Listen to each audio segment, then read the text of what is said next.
The first Sunday rollback without a game, but still talking Alabama football. Thanks for hanging out with us here on the Bama Tailgate YouTube channel. Make sure you like and subscribe. Roll Tide, everybody. Let's get this thing going.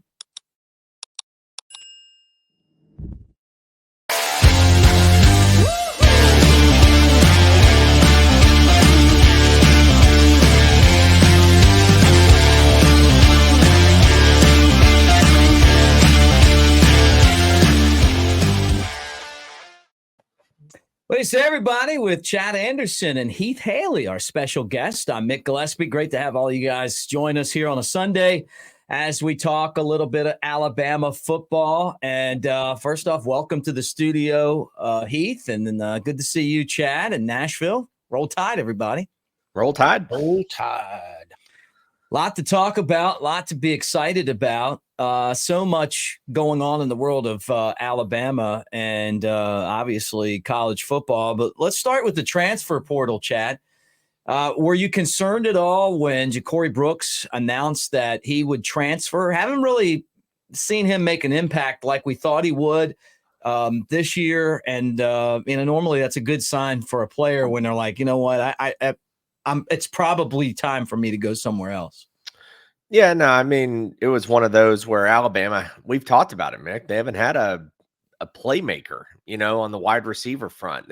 Jermaine Burton and Isaiah Bond have been the closest that could resemble, the Devontae Smith, John Mechie, Jalen Waddle. And I just mean resemble as in they're your 1-2 guys, but they're nowhere near what those two guys were and what they meant to Alabama in the receiving game. So Ja'Cory Brooks had his one highlight moment. It was the game-tying touchdown catch on that final drive on the Plains a couple of years ago. And that sent it to overtime where Alabama won in 4 overtimes with Bryce Young. But he was that guy, like after he made that catch, because he made that catch as a freshman. Right. And after he made that catch, I think everybody kind of looked at him like, wow, freshmen don't just make that catch in that situation on the road, rivalry game, hostile environment, the whole deal, everything on the line, your whole season on the line. Like freshmen don't make that catch. And I think expectations were like, okay, maybe this is the next guy. And he either just couldn't get open. They didn't create plays and formations for his benefit. He was injured a little bit. He didn't make catches when he had some opportunities. It just never panned out, and it was like that was his one moment of glory. But after that, I know everybody was really looking for him, in the playoffs that year in the national championship when Williams and Mechie were out, but it just never came to fruition. So good player, good athlete, best wishes, nothing against the guy. I understand it, but, just one situation that just didn't work out. Yeah, and you'll see he'll land somewhere else. I watched Holden make some plays for Oregon. He had a really awesome run in that game against Washington, and those guys, Christian Leary had the catch for Georgia Tech that led them to the upset of Miami. You always pull for those Alabama guys when they go somewhere else. I guess the most famous would be Jalen being at Oklahoma, right? And then obviously going on to the NFL. Heath, which of course I call you Meathead. Welcome to the studio. What's up, brother, man? Long time. Been friends forever and hanging out. Big Bama guy. Of course. Yeah, man. We did some fun stuff back in the WVUA days. That's right. A lot of kind of life that a lot of people don't know I led, actually, like my background in media and, my degrees actually in advertising, public relations, and enjoyed a lot of that time down there. But, I was a late bloomer, after I came back on the GI Bill and after I got out of the Army. So I was trying to get my career jump started really quickly. And sales was the quickest way to do that, obviously. And that's where my career was. But our boy LT, Lance, was always at Jocks. And, I remember hanging around with Herb Winches and all those guys back in the heady days of the Jocks juggernaut of the 90s and 2000s. And it's just interesting, like we were talking earlier, how things have changed so much. And and understanding the evolution of communication. I mean, I remember my 400 level professor in advertising talking about the TiVo first came out. He's like, this is the future. And we're like, get that. Like, you're not, cable's always going to, those bastards are going to be gouging us forever. Well, they got what they are getting right now. All these big media companies are getting what they deserve after gouging their customers for decades upon decades. And now we can sit here in Mick's killer studio. Honestly, one of the coolest places that I get it. I watch turn the lights down. Yeah, got to get a little bit more mood, ambiance, mood music. And, but no, I just love being here. Love your shows. Of course, you and Jake are doing what you're doing. I get to catch you guys too, as much as I can. And I love it, man. Well, thank you, man. Elephant in the Room. We record that Monday and Thursday. And then Chad and I do stuff just about every day. So we all appreciate you being here and obviously calling in. Like, people get to see your face now. Well, and getting to know you guys too. Like Chad, I don't know, we're up at the same market, Nashville stuff. Chad was a WVUA radio guy. Really? Okay. Yeah. There you go, man. It's just a 5 years of it. Yeah. 5 years of it, right. It's so much fun. I actually wrote for one of the legends. He's one. Chad's one of the legends of WVUA radio. Legends and then villains, depending on who you talk to. Mick, I was the villain for Mick. I was his heavy. I've told you guys that. I guess we'll just share. You were Huckleberry? Is that what it was? Well, what it was I took over the Alabama college radio station, and we after Phil, after one of our friends left, and the culture wasn't a culture of work, and I wanted to get it there. And I'm not really good at the whole yelling thing, I mean, I'm more like, hey, let's do it like this. And that really wasn't what anyone wanted. And so, Meathead here had just gotten out of the military, and he was more accustomed to being direct with people. And that's getting in somebody's ass when they need to be getting into it, right? It's like my old coaches, I mean, I think playing athletics and understanding we either got the job to do, we're going to do it or we're not. We're going to half-ass it, or we're going to put out the best product that we can put out. And we did there, and I'm not a radio guy. My voice, I'm too redneck for that stuff. I'm too Southern, I guess. But the behind the scenes thing is what I really enjoyed, and helping you guys put the best product that we could out there. Plus, I wrote for the student newspaper. I was actually published on not a lot of people don't know that. Like, I literally had an article written, or I wrote an article that was on the top fold of an issue of the Crimson and White. Oh, that's New cool. Herpetologist. Yeah, and I was proud of that stuff, but I knew it wasn't going to make me money. And I'm just glad to see what you've done and how you've achieved, and you continuously grown your career, like our buddies Lance and Jocks and what they're doing. And it's fun stuff, man. Yeah. Well, thank you, man. All right. Well, look, the time at Alabama obviously was great. When we were there, the football team wasn't that good. Garbage.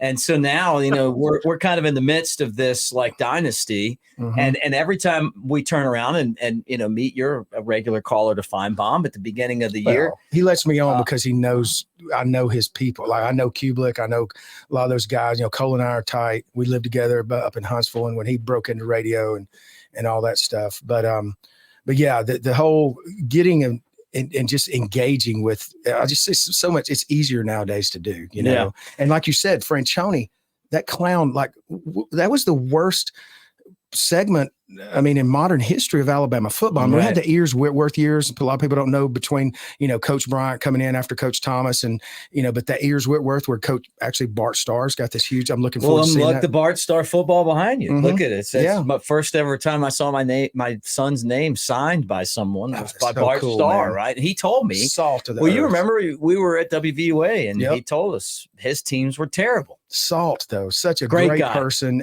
But to see the people, a lot of these, I love all these bandwagon bammers, these new ones that are coming on. Look, we're graduates, and I made an effort to go back to Tuscaloosa. I could have gone anywhere, right? Not anywhere, but to get a degree, right?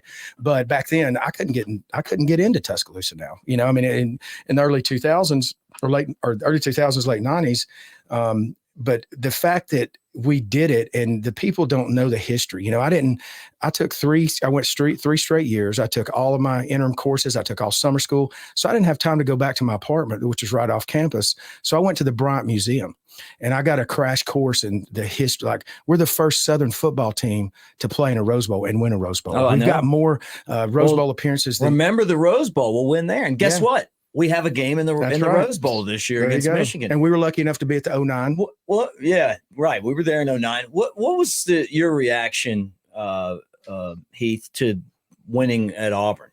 How did you? Because everybody on this channel knows what Chad's reaction was. Yeah, I know. I saw it, dude. I need to show Melanie that. She hasn't seen it. Let me ask you this: what did you think when you saw Chad? I don't know this dude, but I love him. Like that's the kind of that's Bama. Like that's Bama love. Like you can't. That was authentic. Like that was as real as it gets. Right. That's a great word. Man. I just turned the show on, like, because I was a little bit ahead in the studio that he was. So I just thought, well, I'm just going to turn him on. And then, he did. I got to show. Turned it on. All right. See that after. Yeah, that was. I still can't believe it. Yeah. When we've seen something, I'm 51. Okay. And I told you my cousin Byron Holbrooks, he played in the 80s. Yeah. He sacked Stan White in the 1990 Iron Bowl, my first freshman year down One there. One of the most famous, iconic Alabama Iron Bowl pictures is him standing over Stan White with his hands. And I hate that Daniel Moore didn't do that. Skipper ended up doing it. Skipper's a fine enough artist, but he ain't Daniel Moore. Right. Okay, let's just be. There's only one Daniel Moore. And which, by the way, just for those of you that are watching, newlifeart.com, use the promo code Bama Tailgate. Yep. 25% off your order. That's a hell of a deal. It really is. If it's 20 and above, I'm going to take advantage. Mick Gillispie sent you. Yeah. All right, keep going. No, but I actually have seen some great Iron Bowls. I'm 51, so I remember the early 80s stuff. And of course, 85, the kick. So my cousin Byron was one of the top recruits in the Southeast at the time. He had a stack full of letters from everybody, Notre Dame, you name it. Any blue blood, he was there. He's always the born and bred Alabama guy.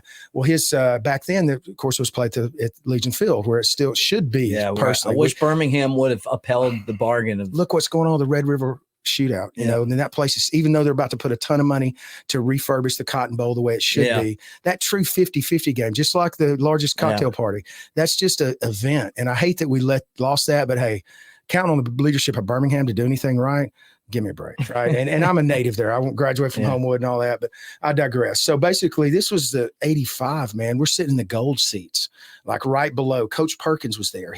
Coach Perkins and my aunt were like, they had this kind of thing, like he loved her to death. My uncle was going. So the 8 o'clock of that morning of the Iron Bowl, I get a call.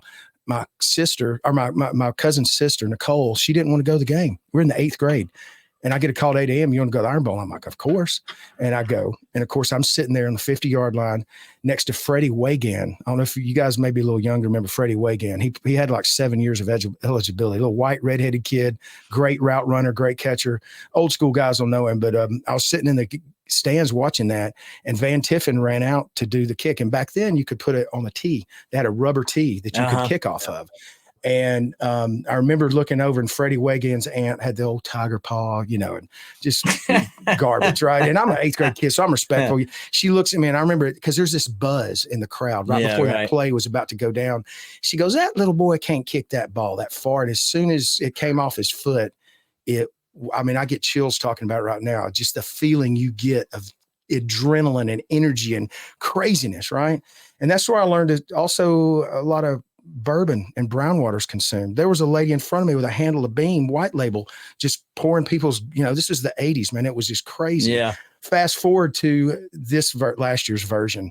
The kick six, I was down in Cabo, bougie and out with some rich friends of mine, and it was a different animal. But Melanie and I actually gone over to see Blackberry Smoke. They do a Thanksgiving show at the Roxy every day after Thanksgiving. And we found an alumni bar, this old bar, SOB bar, where a lot of Alabama alumni go. And we were watching it, having a blast. And I just thought they were going to rob it from us, man. These officials have gotten so over the top, just egregious. It's a certain crew that seems like always, when they show up, it's over. Keep your fingers crossed. Yeah. Right? So I'm just resigned at this point. Right. And I'm not, I'm drinking where I need to be. Right. Just keeping that nice little buzz going. Cause I knew I had to, so not sober up, but just kind of dry out and get that back to the hotel. Well, it just got bananas real quick. And when that happened, I thought Milroe, when he went over the line like that, I was like, bro, what are you doing here? Why are you walking? You got to know where you are on the field. Right. And as soon as he threw it up, it was next level, man. It was pandemonium. Like it was literally, I was going to record it. Oh, it was bananas. Yeah. I can imagine. So it was one of the greatest throws in the history of Alabama football. But now we get ready for Michigan, and we got a couple of weeks off, Chad. And I guess it's like, the awards didn't win any awards. No, only had 2 guys up for it. And so that was kind of surprising too, that nobody from the secondary was up for anything. I mean, That's next year. Well, and somebody mentioned this, Chad. I'm just going to drop this in. They don't even throw it Kool-Aid. No. I mean, I guess you don't get an award if they don't even they just isn't that how it was when Deion Sanders was in the NFL? Yeah, they don't throw it Kool-Aid. But then even when they throw it Terrian, like as often as they throw to him, he's unbelievable for the amount of targets his guys have. So that's impressive as well. But yeah, you just don't have, I don't know. I just look at the defense and what they've done and accomplished, and and then Will Reichert as well. I mean, again, NCAA all-time scoring leader. And I get it. Maybe somebody was slightly more perfect than him this year, but you just can't tell me that the NCAA scoring leader at some point in his career doesn't win a Lou Groza award. Right. And the greatest kicker we've ever had, right? Agreed. Is he the greatest kicker in Alabama history? Yeah, for sure. Philip Dole. I mean, I'm just saying. I mean, there's been some good ones, but this guy set the record for the most points. Well, Dole would knock your block off, though. I mean, you do have to remember, though, like setting the record for the most points, there's a couple of things that come into play there. One of those is that he played all 4 years. Exactly. So that's key. The second is that the game is completely different. That's true. Remember, like he was living off of Mac Jones and Bryce Young for 3 years as far as like kicking duties go. Well, that's a great point, man. That's a lot of points that you get to chuck up there. You're constantly kicking extra points or in field goal range, but nevertheless, you still got to make it. Just because you're in field goal range doesn't mean it's automatic, unless, Will Reichert is pretty much automatic. So I don't know. There are certain things where you look at it and you go, like, imagine if Barry Bonds, take out the whole steroid argument, okay? Or if you want to ignore Bonds, just do Hank Aaron. Maybe I'm setting myself up here. You're telling me Hank Aaron was never like an MVP or was never like whatever award that they have an award named after Hank Aaron. Yeah. No, right. You know what I mean? Like, don't get me started on steroids. Still, that was for. But what he's saying is, it's like point. You have to give the consistency the respect it deserves, and this guy's been Mr. Consistent. And also, he's what NIL is supposed to be about. Guys that go out there and earn it, and unfortunately, the game's changed because of how NIL is kind of treated now. Where schools just use it to recruit people. Well, and it's so unique right now. That's a great point too, man. You never really think of that whole time he had with Mac and not Tua. Bryce Young. Yeah, sorry. Putting up those points and being able to get out there and hit those extra points. But the NIL thing, man, that's just crazy generationally. Like people older than me and into their sick, they just can't fathom, and Coach Rule came out and said, hey, you're going to pay $1 million to $2 million to get a solid quarterback coming in, and people are like, what? Like they have these kids have always been getting paid, right? Obviously we know what it is. It's just now above board. The NCAA sat on their lazy asses from the O'Banion Clays, which, by the way, I can't wait for NCAA football to come back out. Oh, you ready for some video game, huh? Damn, yes, it is coming. Finally, it's just good for the kids. Man. Yeah. So let's talk a little bit. We've talked a lot about the Florida State issue. Let's ignore that today and let's just talk like kind of initial Alabama, and Michigan. Bama's still a slight underdog. It's in the Rose Bowl, and Chad, I feel like Alabama has a lot of momentum going into this game. This is the team nobody wants. Bingo. You can look at Michigan's reaction. It's on video. It's on Twitter. It's everywhere. And now my guy, which I love him. I know he's a very controversial figure, but I love Dave Portnoy. Like he cracks me up. It's hilarious. I love his trailblazing kind of attitude. Pizza reviews.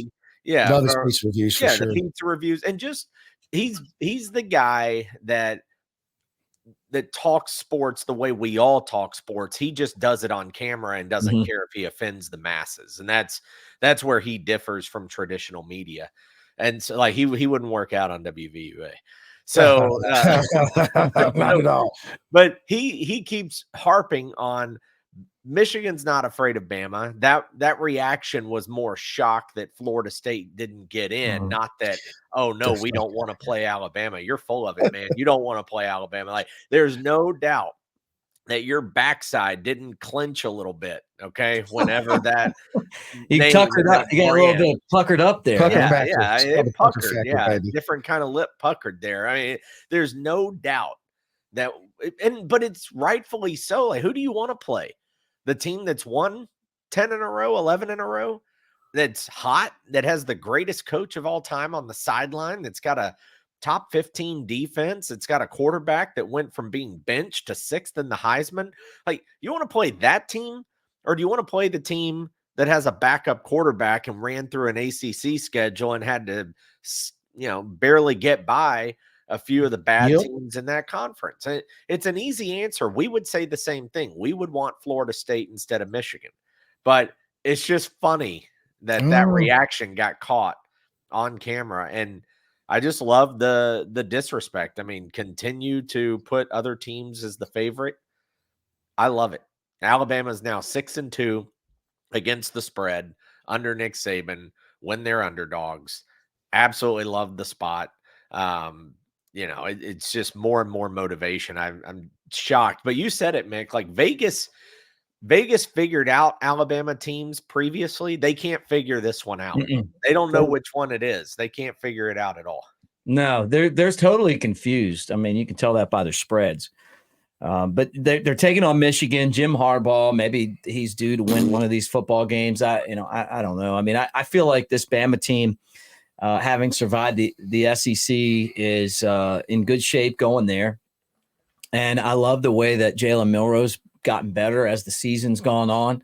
He'll be healthy. They'll be healthy. I mean, look, they've been banged up too, but the level of competition that they play resembles what Florida State played and got kept out of the postseason, the championship. And Alabama's had a very tough schedule. I mean, they've had their ups and downs. They've had to survive a lot. So, I mean, I think that going into this game, like, they're ready to make something happen. And Nick Saban knows how to win these. This is why he's the GOAT, man. I mean, like, it's not just getting in there. If you beat him, you're going to have to play a hell of a game. Think about the losses that Alabama's had. They lost to Ohio State one year, and Ohio State played the best game 2014 that they ever could have played, and it turned into a 7-point game. Bama didn't have I'm still not convinced Blake Sims was a quarterback. I think he was a placeholder. Good kid. Good guy. Yeah. He earned the spot. Nick Saban's all about earning it, but the guy was never a quarterback's quarterback. I mean, it is what it is. Great football player. And then, they lost the one game to Clemson when Bo Scarborough broke his leg. And they lost on 14-0 in that game too. Right. Yep. And they lost on a pick play at the end of the game. That should have been a foul. I don't know that they were still. Yeah, right. And they didn't call it. The second loss to Clemson, they got their ass kicked. That's the only ass kicking though. Yeah, yeah. I mean, that was just sad, Tua threw that interception at the beginning of the game and set them up, and we could never really get back in it. And I think we've won all the other ones. Right. Well, look, if anybody's been, you've been. Oh, sorry. And we lost to Georgia in the fourth quarter. You're right. Yeah. But that wasn't a beatdown, like you said, man. So that was another injury situation, though. Nobody, and everybody wants to, it's okay when they say injuries, when they mention this Bowers and McConkey being not at 100%. But again, look, people hate Bama for a reason, and that's fine. We wear that with a badge of honor. I wear it like a badge of honor. Come at me with whatever stats you want, bro.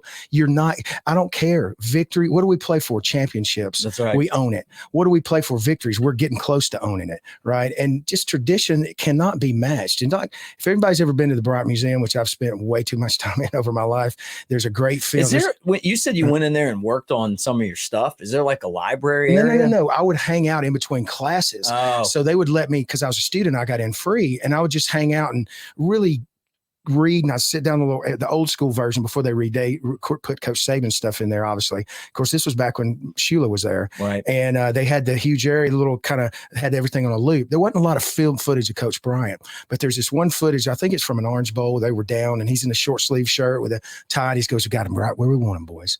This is exactly," and you just go out there and you do your job and you hit him in the mouth. And, it's old school Bryant talking. Right. this is where Coach Saban does his best work. Yeah. Okay. When we got Dave Portnoy running his, I'm not going to say it on it because he's a jerk off, right? But I would love the dude and what he's done. I respect what he's done in the industry.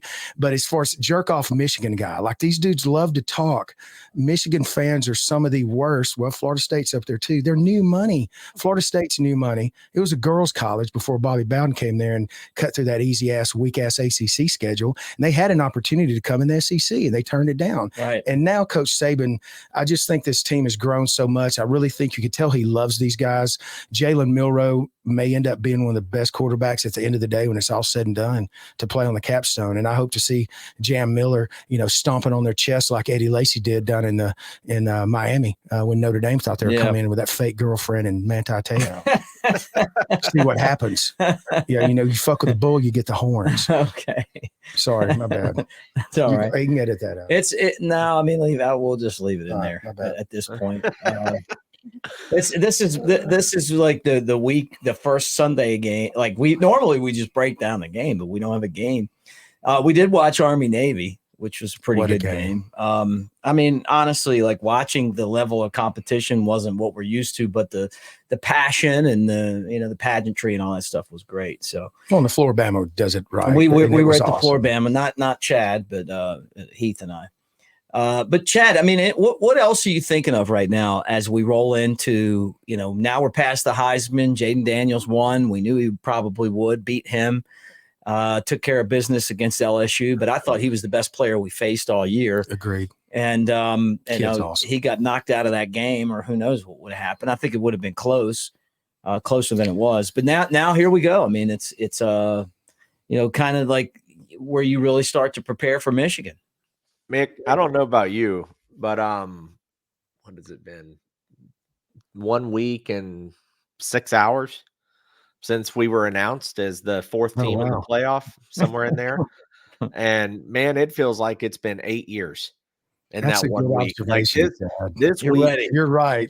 This week has dragged. I mean, just dragged. I don't know how I'm going to get through the next 3 weeks, to be honest, because Alabama plays 3 weeks from tomorrow. And I don't know how we're going to get there, man. Like, I don't see it, because this has just been like one of those things where I look forward to watching this team play every single week. But I know this, you give Alabama 4 weeks to prepare for a team that, in my opinion, and maybe I'm talking too much trash early here, but in my opinion, is not as hard of a team to prepare for, because they're very pro style. They try to bully. They try to smash mouth. They're like Georgia without as good of an offense. Like Georgia's offense was actually really good. They just didn't score against Alabama until the fourth quarter. And this Michigan team, though, they don't have the athletes. Ever since, and look, I don't care about the whole Connor Stallings thing. Like, I really don't. I couldn't care less. Like, it doesn't bother me, whatever. There's always somebody trying to get an edge or an angle or something. But I do know this, and this is interesting. I saw a stat. Ever since the Connor Stallings stuff came out, from that point in Michigan's schedule through the end of the year, J.J. McCarthy only threw for over 150 yards, I think it was, one time. And that was against Purdue. There were reports that he had a shoulder issue. He didn't. Well, maybe that's it. But he didn't throw for more than that against Penn State. He didn't do it against Penn State. I said Penn State. Didn't do it against them. Didn't do it against Maryland. Didn't do it against Ohio State. And didn't do it against Iowa in the Big Ten championship. And they won all those games easily. They won all the games. They won them pretty easily. Ohio State was the only one that was he only attempted 7 passes against Penn State. And so he's not going to be able to do that against Alabama. Like, if J.J. McCarthy and Jim Harbaugh in Michigan can't figure out how to have some sort of vertical threat, again, like Bama had to worry about Bowers and McConkey, right? Like, you had to worry about those guys, even though they were banged up. If Michigan doesn't figure out how to get vertical early in that game, Bama is going to be able to crowd the box, and they are going to make it hell. And it's going to be in the trenches, fighting, battling, punching, all the things. And I'll take our guys. I'll take Braswell and Lawson and Campbell and Turner and Otis. I mean, I'll take all those guys up front. Bigby. So Yeah. I don't see it. Like, that's why I'm so confident in the game, or I at least love the matchup. I love everything about it, is just because of that. Like, Michigan hasn't proven they can go vertical against a good team.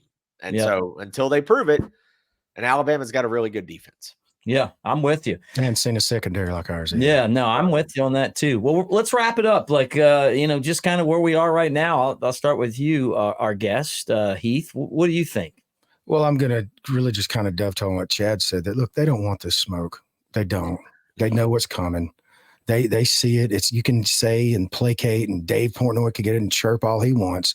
But at the end of the day, our boys are going to strap it on and go head to head with their boys. And we all know things are won in the trenches. And like you said, Chad, I'll take our guys over theirs every day and twice on Sunday. We're going to kick them in the teeth. We're going to go get Texas. Hopefully, don't sleep on that Washington team, man. They've got 11 6-year seniors. I know they don't play a lot of defense out there, but I think it's going to be another championship for Coach Saban over the Longhorns. I'd like to get revenge over the Longhorns, but this is the team. Let's beat Michigan first, though, Chad. Well, you remember the 2015 season, the 16 Cotton Bowl, when Bama played Michigan State in Dallas at Jerry World? Yeah. Jake Coker was in that game. That's right. Yeah, that's your guy. The elephant in the room guy. Yeah, so big fan. Elephant in the room. That's right. That's it. So I don't think we beat Michigan 38-0.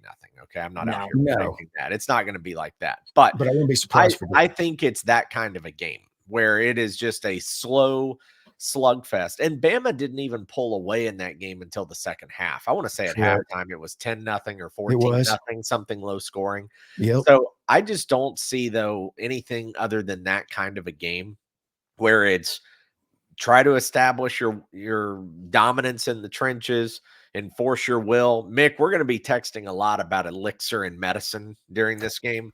And I see Alabama just trying to do that, and play that kind of football. And at the end of the day, the other great thing for Alabama is the Tide. They don't have Henry Ruggs, Devontae Smith, Jerry Jeudy, Jalen Waddle anymore. Okay. They don't have those guys, but they do have some speedsters and some playmakers who will cause more problems for Michigan's secondary than what Michigan has to cause Alabama's secondary grief. So I just really like the matchup. Alabama's got the players. That's why they're also always able to play with Georgia. Just because Bama may not look as dominant as Georgia the last couple of times they played them, or up to when they played them, people forget Bama has the athletes that Georgia has. So when Bama gets on the field, they can go at it.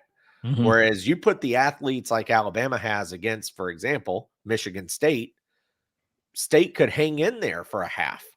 But it's that third and fourth quarter where they just impose the will.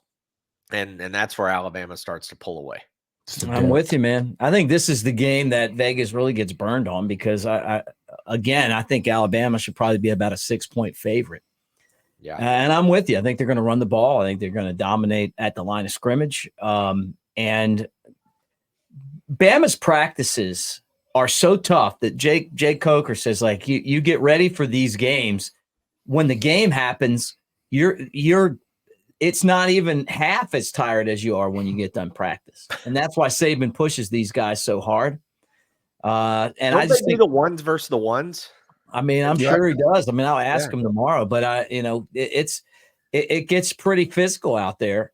And that's why those guys win. They're ready for these games. Bama's built for this. What was it? They're like they're 15-1 or 16-1 against Tennessee, and they're 9-1 against Georgia. 8-1, I think, against Georgia. 8-1 against Georgia. Yeah, it's like it doesn't matter. Like I know, like we're all, we all want to make Georgia out, and they are a great team. Look, I'm not holding it. I think they're the ones that have the biggest case for not getting into the college football playoff, but they lost the SEC. They didn't win the SEC. They lost, and obviously they're playing some very upset Seminoles right now. Yeah.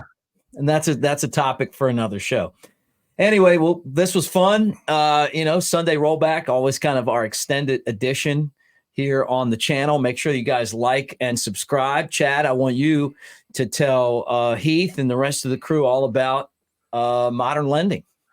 No, own the brokerage with a friend of mine who's also an Alabama graduate, by the way. Outstanding. We've been in this crazy business 13 years. We've helped over 10,000 families. We have funded over $3 billion in purchases or refinances. It's been a terrific run. We can't honestly thank everybody who's put their trust in us to help them out. So rates have fallen a little bit. I'm telling you guys, it will become nuts and a frenzy when rates continue to fall. More and more people will be buying houses. So don't get left on the sidelines. If you're in the market, you should explore it now. Also, credit card debt is at an all-time high, over $1 trillion in this country.